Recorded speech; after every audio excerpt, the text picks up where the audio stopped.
Assalamualaikum warahmatullahi wabarakatuh. Alhamdulillah, assalatu wassalamu ala rasulillah.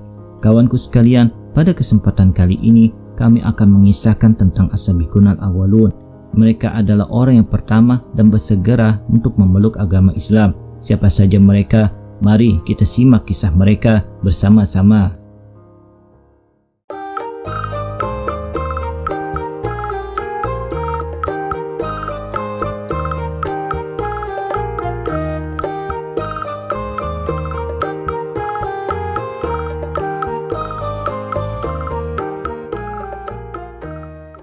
As-sabiqunal awwalun merupakan sebutan bagi mereka yang pertama memeluk Islam.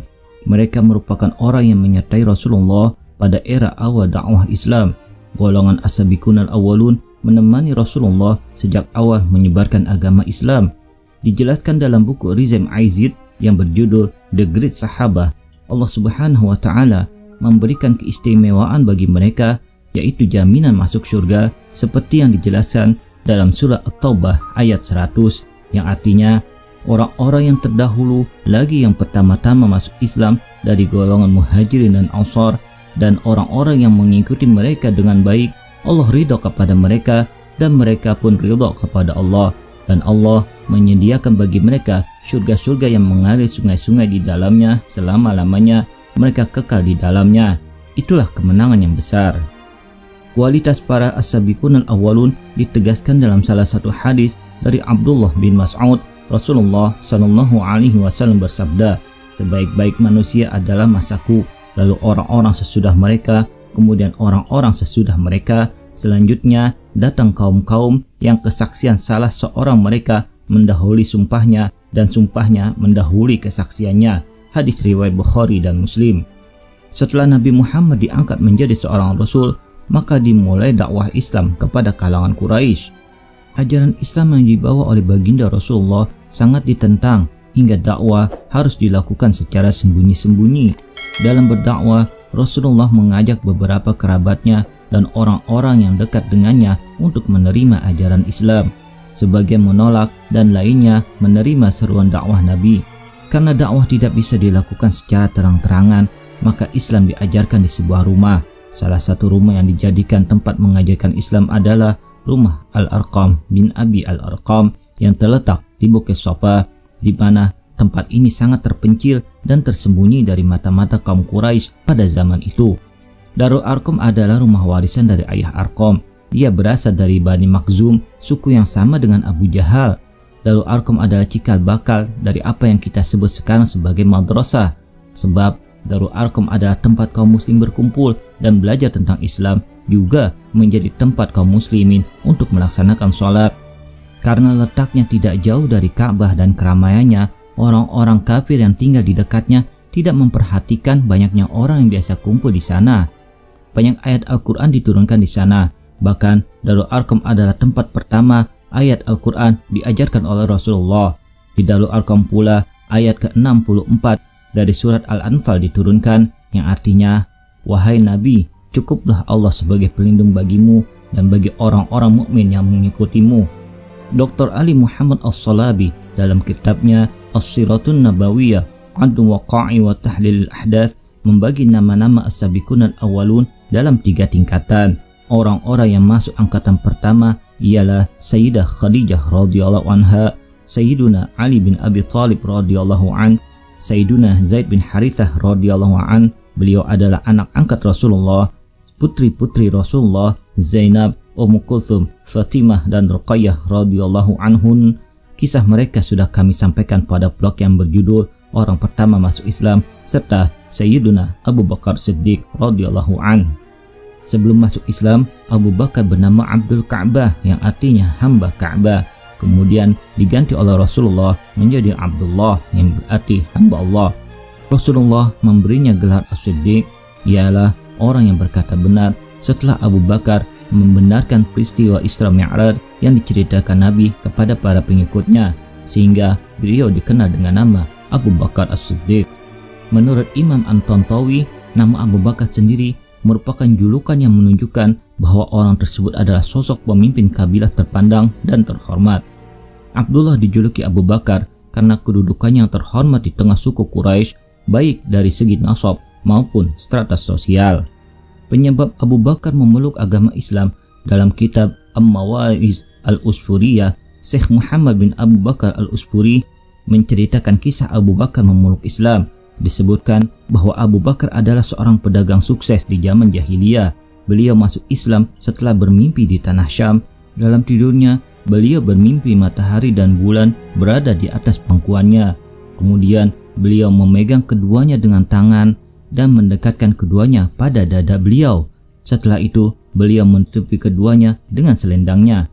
Ketika terjaga dari mimpinya, beliau bergegas menemui seorang pendeta Nasrani untuk menanyakan tafsir mimpinya itu. "Aku telah melihat sebuah mimpi demikian. Aku minta Anda mentakwilkannya," kata Abu Bakar. "Dari mana kamu berasal?" tanya pendeta kepadanya. "Dari kota Mekah," jawab Abu Bakar. "Dari kabilah mana kamu terlahir?" tanya pendeta. "Dari kabilah Taim," jawab Abu Bakar. "Apa pekerjaanmu?" tanya pendeta lagi. "Berdagang," jawab Abu Bakar. Kemudian pendeta itu menjelaskan kepadanya, "Akan datang pada zaman kehidupanmu seorang laki-laki yang berasal dari keturunan Hashim. Laki-laki itu bernama Muhammad Al-Amin. Ia akan menjadi seorang nabi akhir zaman. Andai ia tidak terlahir, niscaya Allah tidak akan menciptakan langit dan bumi dan seisinya. Begitu juga andai ia tidak terlahirkan, maka dia tidak akan menciptakan Adam, para nabi dan para rasul. Ia adalah pemimpin para nabi, para rasul dan penutup mereka. Kamu akan masuk ke dalam agamanya, kamu akan menjadi menteri baginya dan khalifah setelahnya. Inilah takwil mimpimu." Sebenarnya aku telah mengetahui ciri-ciri Muhammad dan sifat-sifatnya dalam kitab Taurat, Injil dan Zabur. Aku pun telah masuk Islam dan menyembunyikan keislamanku karena takut dengan orang-orang Nasrani, ungkap pendeta itu. Setelah Abu Bakar mendengarkan penjelasan tentang ciri-ciri dan sifat Rasulullah dari pendeta itu, hatinya pun menjadi luluh dan ingin sekali menemui Rasulullah. Kemudian Abu Bakar pulang ke Mekah dan mencarinya. Abu Bakar pun bertemu dengan Rasul. Ia tidak sabar sebentar saja tanpa melihatnya. Ketika kebersamaan Abu Bakar dan Rasulullah telah berlangsung lama, maka pada suatu hari Rasulullah bertanya kepadanya, "Hai Abu Bakar, tiap hari kamu menemuiku serta menemaniku, tetapi mengapa kamu belum masuk Islam?" Abu Bakar menjawab, "Kalau Anda benar seorang nabi, maka sudah pasti memiliki mukjizat." Rasulullah berkata, "Apakah belum cukup bagimu mukjizatku berupa mimpi yang kamu lihat di tanah Syam?" Kemudian mimpimu itu ditakwilkan oleh pendeta Nasrani dan ia memberitahumu tentang keislamannya. Sesaat setelah mendengar penjelasan Rasulullah, Abu Bakar berkata, "Aku bersaksi bahwa tidak ada Tuhan selain Allah dan engkau adalah utusan Allah." Akhirnya Abu Bakar masuk Islam dan bersungguh-sungguh dalam keislamannya. Dalam sirah Nabawiyah Ibnu Hisham menggambarkan Abu Bakar sebagai orang yang hangat dan lembut terhadap kaumnya, jujur, memiliki kedudukan yang tinggi di tengah kaumnya. Beliau berhasil mengislamkan banyak orang yang menjadi tokoh penting dalam sejarah Islam. Di antaranya Utsman bin Affan yang masuk Islam dalam usia 34 tahun, Zubair bin Awam dalam usia 12 tahun, Abdurrahman bin Auf dalam usia 30 tahun. Ibunda Abdurrahman bin Auf merupakan bidan yang membantu persalinan Ibunda Aminah ketika melahirkan Rasulullah. Kisah beliau terdapat pada blog yang berjudul 4 wanita mulia pembantu persalinan bayi Nabi Muhammad SAW. Kemudian Sa'ad bin Abdul Waqqas dalam usia 17 tahun, Talhah bin Ubaidillah dalam usia 13 tahun. Mereka semua termasuk dalam angkatan pertama kelompok As-Sabiqun Al-Awwalun menurut Dr. Ali Muhammad As-Salabi. Orang selanjutnya yang masuk Islam karena dakwah Abu Bakar ialah Abu Ubaidah, Abu Salamah, Arqam bin Abdul Arqam yang rumahnya kemudian dipakai sebagai markas dakwah Rasulullah. Selanjutnya Utsman bin Maz'un beserta kedua saudaranya Qadarmah dan Abdullah. Selanjutnya Ubaidah bin Al-Harith, kemudian Sa'id bin Zaid beserta istrinya Fatimah binti Khattab, adik kandung dari Umar bin Khattab, kemudian Asma dan Aisyah binti Abi Bakar. Ketika itu mereka masih kanak-kanak, kemudian Khabab bin Al-Arad dan lainnya. Mereka semua termasuk angkatan kedua dari nama-nama As-Sabiqun Al-Awwalun menurut Dr. Ali Muhammad As-Salabi. Pada periode angkatan ketiga jumlahnya lebih banyak lagi. Menurut Ibnu Ishaq, jumlah mereka lebih dari 40 orang.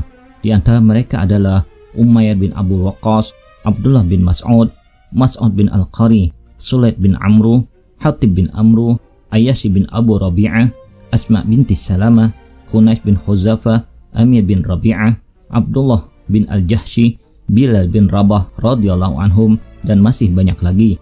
Untuk melihat secara detailnya, silakan baca As-Siratun Nabawiyah karya Dr. Ali Muhammad As-Salabi.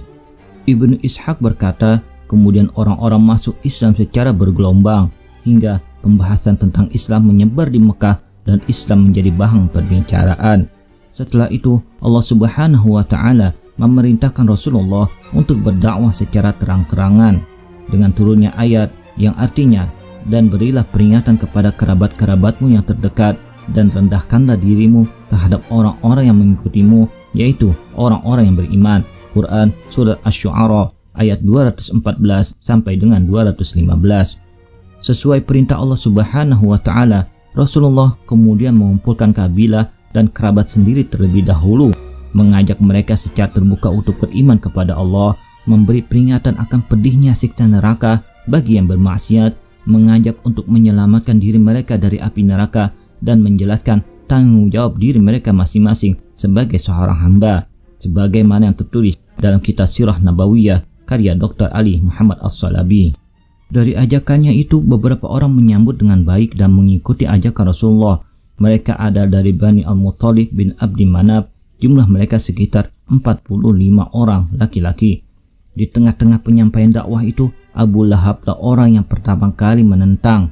Namun Abu Thalib melindungi Rasulullah dan memintanya untuk melanjutkan misinya. Abu Thalib setuju dengan apa yang Nabi serukan. Hanya saja ia tidak ikut beriman, masih bersikukuh dengan agama warisan nenek moyangnya. Setelah Rasulullah yakin dengan perlindungan pamannya, beliau memberanikan diri untuk menaiki Bukit Sofa dan berseru dengan lantang untuk mengumpulkan orang-orang Mekah. "Wahai Bani Fikhir, wahai Bani Adi," seru Rasulullah dengan lantang. Mendengar seruan amat penting ini, marga-marga Quraisy pun berkumpul.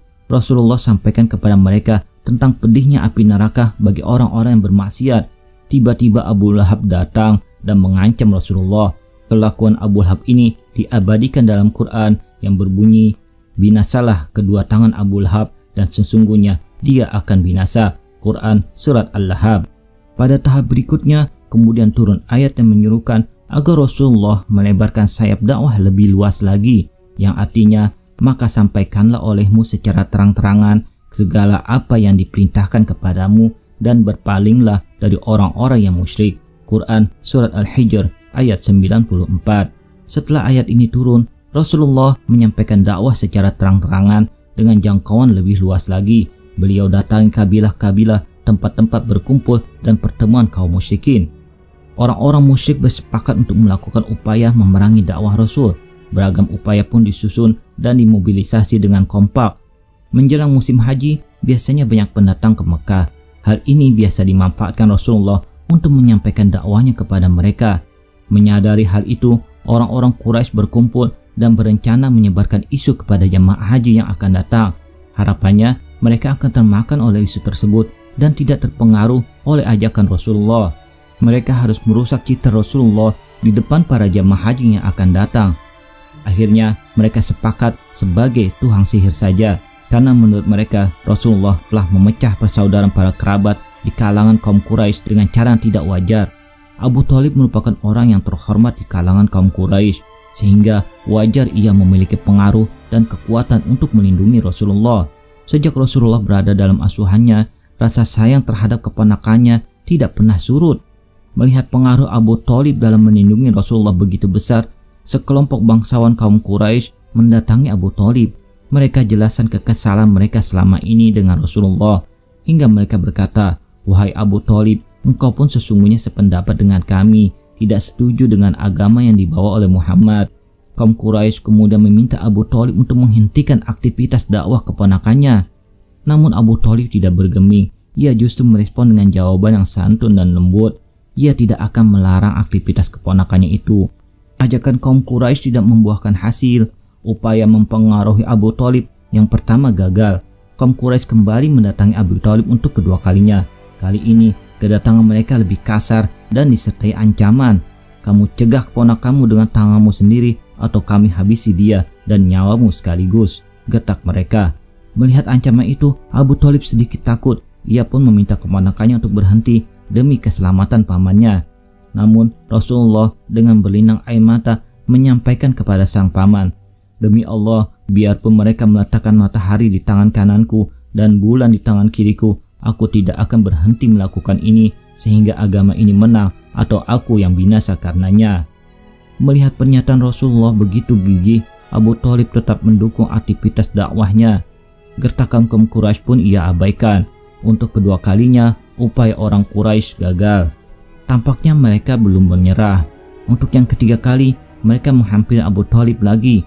Kali ini mereka membawa Imarah bin Al-Walid bin Al-Mughirah, seorang pemuda yang paling gagah dan tampan di kalangan kaum Quraisy.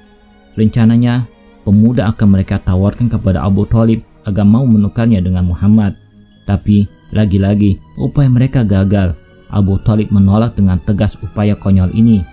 Orang-orang Quraisy tidak hanya melancarkan negosiasi kepada pamannya yang melindungi Rasulullah, mereka juga langsung melakukan negosiasi kepada Rasulullah.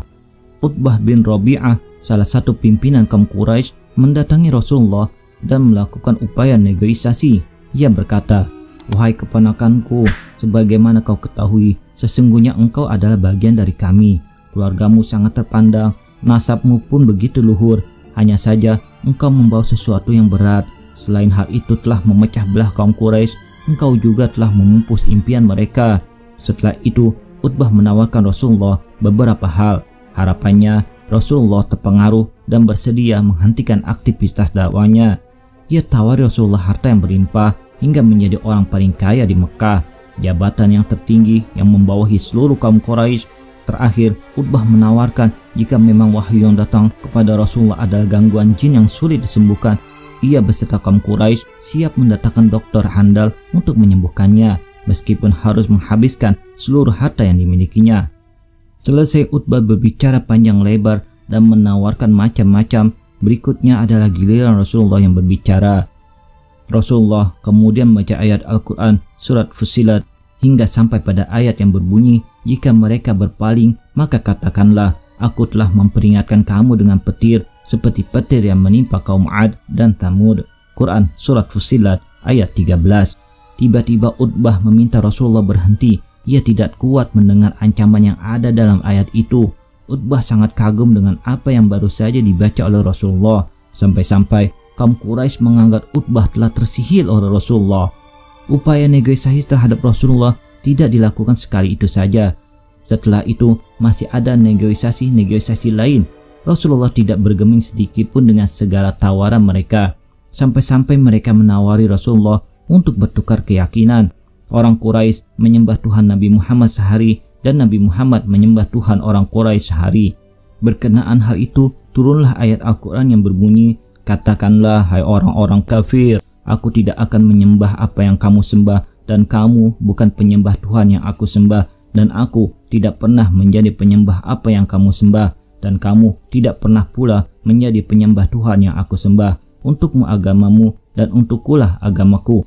Quran Surat Al-Kafirun. Wallahu a'lam bishawab. Demikian kisah yang dapat kami sampaikan. Semoga bermanfaat. Mohon maaf apabila ada kesalahan. Terima kasih telah menonton. Assalamualaikum.